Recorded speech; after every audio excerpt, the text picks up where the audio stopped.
Ya bang, live streaming.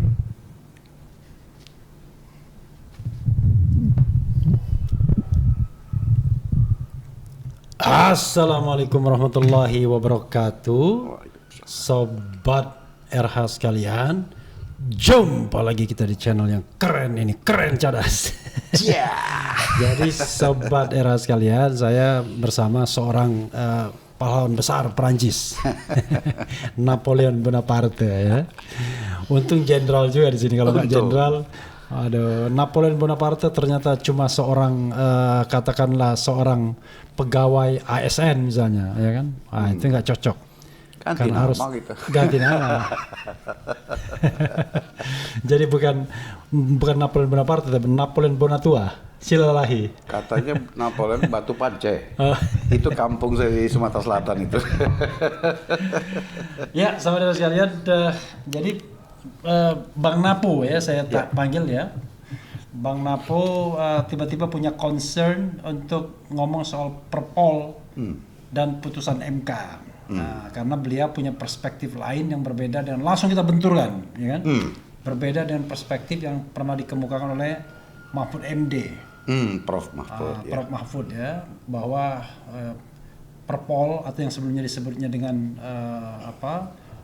Perkap gitu, itu bertentangan dengan putusan Mahkamah Konstitusi. Nah, tetapi tadi bicara-bicara panjang lebar kita bicara, tidak hanya soal Perpol tapi juga soal RRT, Roy Rismond Tifa, tapi tidak kita tayangkan ya, karena itu pembicaraan pinggir jurang ya.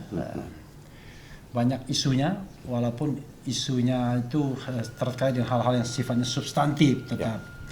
Nah, ini kita bicara Perpol. What's wrong with Perpol? Atau what's wrong with Pak Mahfud comment atau statement Prof Jenderal? Silakan. Begini Bang Refli, para pemirsa, menyikapi pemberitaan-pemberitaan yang ada akhir-akhir ini, kami diberi kesempatan nih oleh Bang Refli untuk menyampaikan pendapat kami. Ada beberapa hal yang perlu kami jelaskan, pertegas, supaya menjadi pemahaman publik yang tepat. Bahwa pada prinsipnya itu ada perbedaan yang sangat tegas antara Perkap dan Perpol. Ya kami kan purnawirawan di polisi mengalami itu semua perbedaan Perkap dan Perpol. Perkap itu dibuat adalah peraturan Kapolri untuk intinya mengatur hal-hal yang sifatnya penjabaran dari kebijakan-kebijakan Kapolri. Berlaku internal. Proses pembuatannya pun tidak perlu melibatkan pihak eksternal, kementerian atau lain, rasionalisasi sebagainya, tidak perlu. Harmonisasi, sinkronisasi tidak perlu, karena itu mengatur bagaimana CB atau cara bertindak Polri masing-masing satker atau satfung untuk bertindak dalam menghadapi tantangan-tantangan kepolisian. Kalau Perpol ini satu peraturan kepolisian. Nah, jadi yang berlaku lebih general dan ini bisa berlaku dalam masa kepemimpinan Kapolri ke Kapolri sepanjang itu masih efektif, efisien dan korelatif, bisa tetap diterapkan. Itu. Perpol mengatur hal-hal yang sifatnya general, bagaimana Polri sebagai institusi di tengah-tengah kementerian lembaga lain atau dalam mungkin pemerintah. ya tepatnya penjabaran dari undang-undang kepolisian mungkin ya Republik Indonesia. Iya. Perkap mengatur lebih detail lagi. Ya, lebih detail lagi. Ya, itu ibarat undang-undang, peraturan pemerintah, peraturan presiden. Ya. Kira-kira. Dan Mas Repli, itu saya ingatkan bahwa untuk pembuatan Perpol berbeda dengan Perkap. Pembuatan Perpol itu baru bisa diterbitkan apabila sudah dirasionalisasikan, dibicarakan dengan Kementerian Hukum dan bahkan Setnek, karena harus ada dicatat dalam lembaran berita negara. Oke. Dan kalau kita lihat dalam lembaran negara ya? Iya, lembaran berita negara. Iya. Lembaran negara aja, berita negara saja. Iya.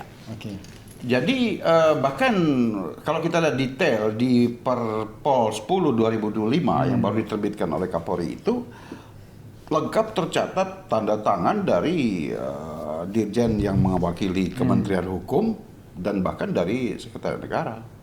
Ada. Sehingga itu sudah disinkronisasikan ke sana.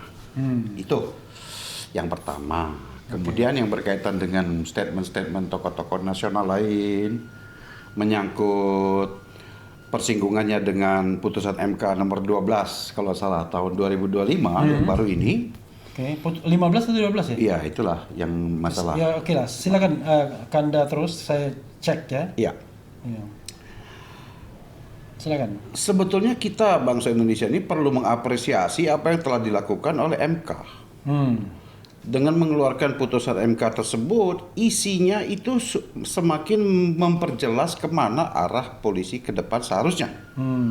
Sebagaimana mandat UUD 45 dan peraturan Undang-Undang Kepolisian nomor 2 tahun 2002. Oh, ini putusan MK itu putusan MK nomor 114 malah. Iya, iya. Oke. Itu yang saya maksud. Ya, oke. Jadi begini, Bang Repli. Putusan MK itu bahkan hanya mendelete atau menghilangkan setengah kalimat di dalam penjelasan pasal 38 ayat 2 Undang-Undang Penjelasan Polri. pasal 28 ayat 28 ayat 3 ya. Ya. Undang-Undang nomor 2 Dari tahun 2002. Undang-Undang nomor 2 tahun 2002 tentang kepolisian.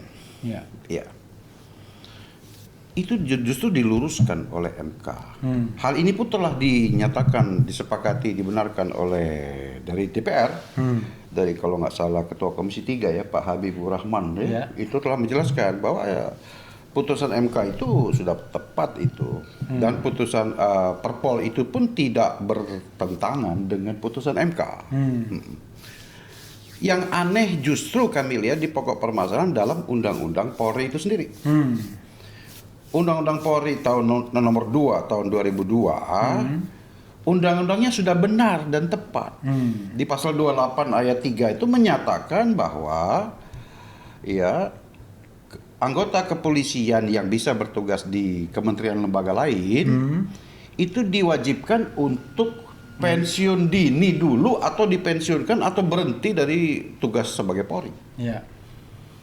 Nah, pensiunan yang sudah mengundurkan diri itu tidak lagi sebagai ASN itu boleh, tapi yang masih nggak boleh.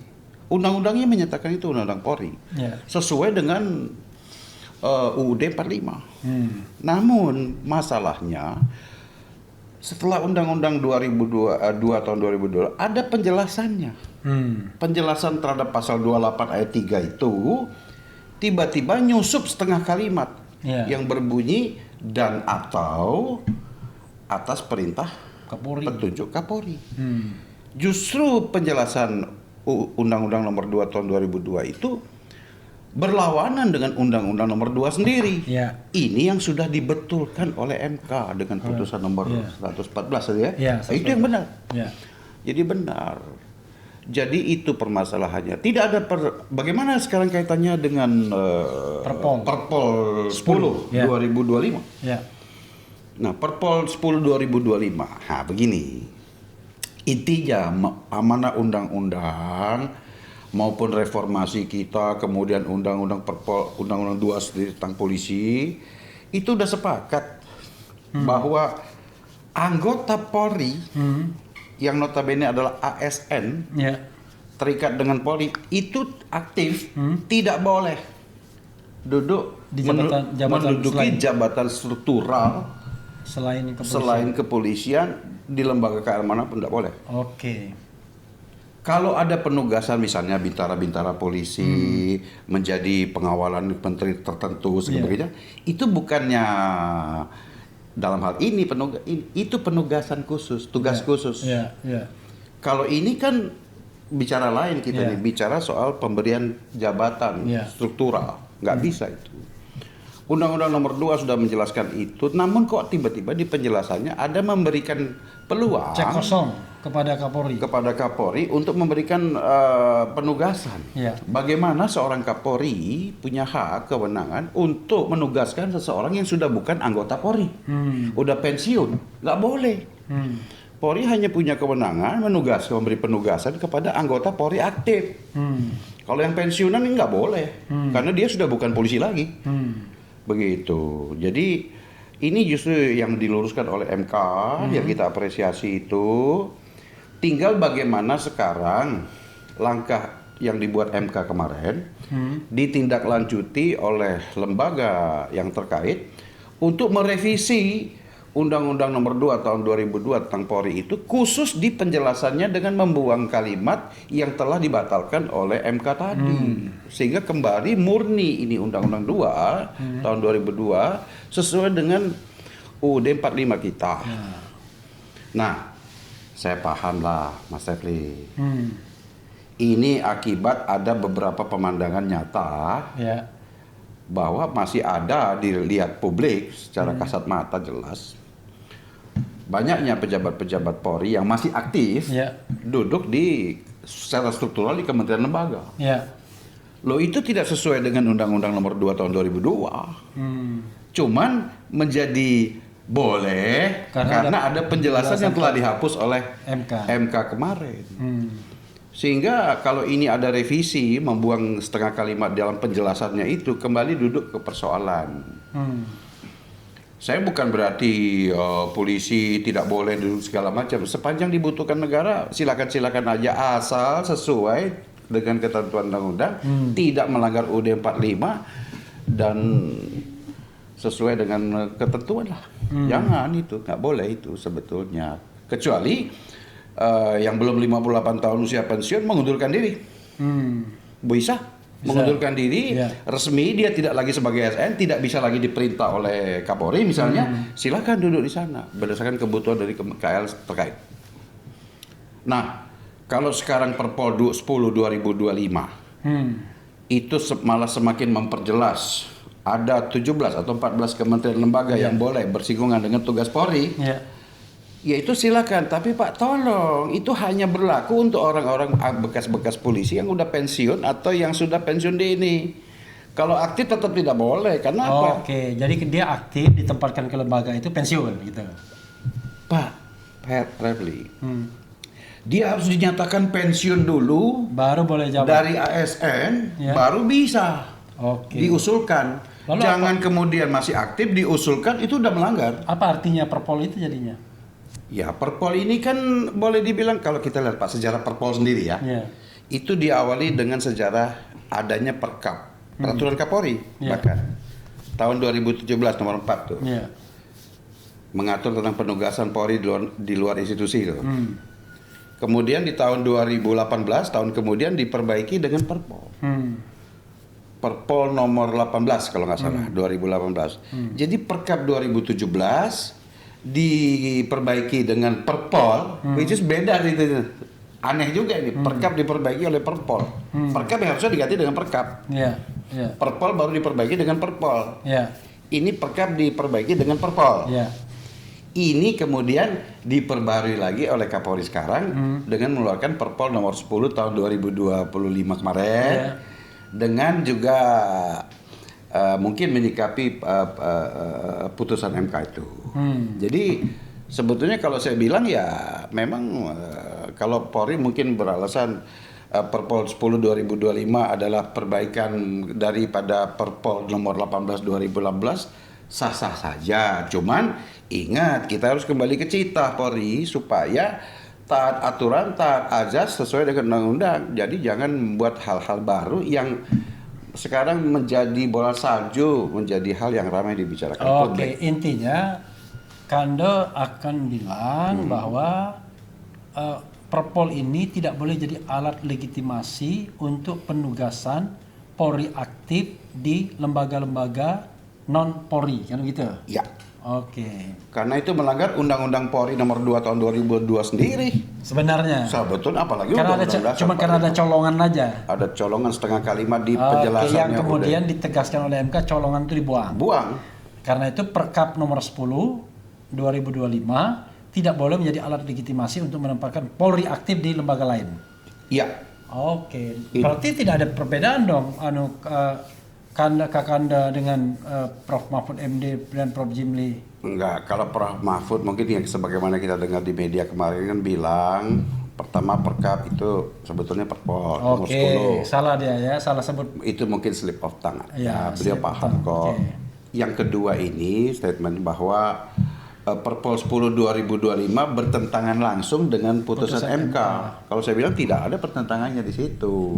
Oke, justru Perpol 2025 itu mengkonfirmasi putusan MK, tapi dia mengembalikan ke kita Undang-Undang Polri 2002. Justru sekarang dari Perpol 10 2025 muncul opini pendapat bahwa boleh polisi aktif jadi duduk di kementerian lembaga struktural.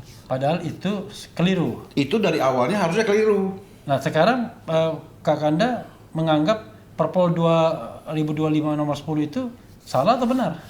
Ya, tidak tepat. Oke. Tetapi tidak berarti bertentangan dengan MK, Ya. putusan MK, cuman justru bertentangan dengan Undang-Undang Polri nomor 2 tahun 2025, I know. nomor 2002. Jadi bertentangan dengan undang-undang yang sudah di judicial review oleh MK, diperkuat MK.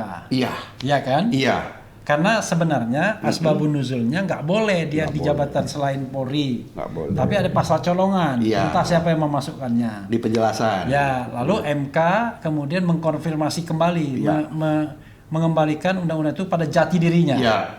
Karena itu tidak tepat mengatakan Perpol 10 2025 bertentangan dengan putusan MK, Nggak, kurang tapi pas. bertentangan dengan Undang-Undang nomor 2 Undang-Undang itu nomor sendiri. 2, yang sudah di judicial review MK, ya Iya, kan? iya. Oke. Dan posisinya Undang-Undang 2 tahun 2002 itu lebih tinggi, lebih kuat daripada Perpol atau Perkap. Ya, apalagi. karena memang begitu ya. Lebih tinggi stratanya. Ya, Iya, itu iya, Stephen Ball teorinya. iya, iya.